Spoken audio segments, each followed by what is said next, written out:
Pour cette visite présidentielle, ArcelorMittal a sorti les gros chiffres.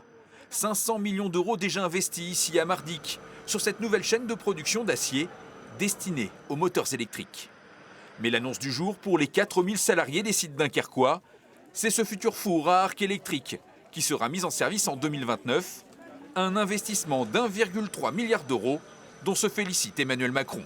Quand on a de la compétence humaine et du savoir-faire, quand on décide de se mobiliser et de jouer sur nos forces, l'électricité et le nucléaire en France, quand on décide de se mobiliser au niveau européen pour investir et pour protéger, ce qui n'est pas un gros mot, parce que se protéger face à la concurrence déloyale, c'est ce dont on a besoin. Il ne faut pas être naïf. On a un avenir industriel.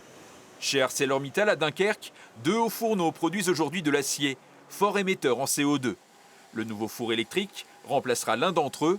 Il utilisera 60% d'acier recyclé pour des émissions de carbone 3 fois inférieures. C'est le premier investissement d'envergure d'ArcelorMittal. Nous sommes déjà présents en Europe, notamment en Espagne, avec des fours électriques. Mais là, c'est le premier investissement massif avec un four électrique de 2 millions de tonnes. Et ça donne vraiment la direction et l'élan au travers de cet investissement qui va voir le jour dans les années à venir. C'est important pour l'emploi, c'est important pour le Nord, c'est important pour le secteur de Dunkerque, avec son port, et également l'ensemble des gigafactories. Du côté de la CGT d'ArcelorMittal, qui plaide pour une nationalisation des sites français du géant de l'acier, les réactions à cette annonce sont plus mitigées. Je pense que c'est une rustine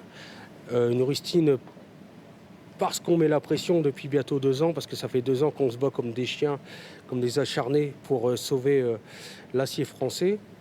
C'est une semi-bonne nouvelle.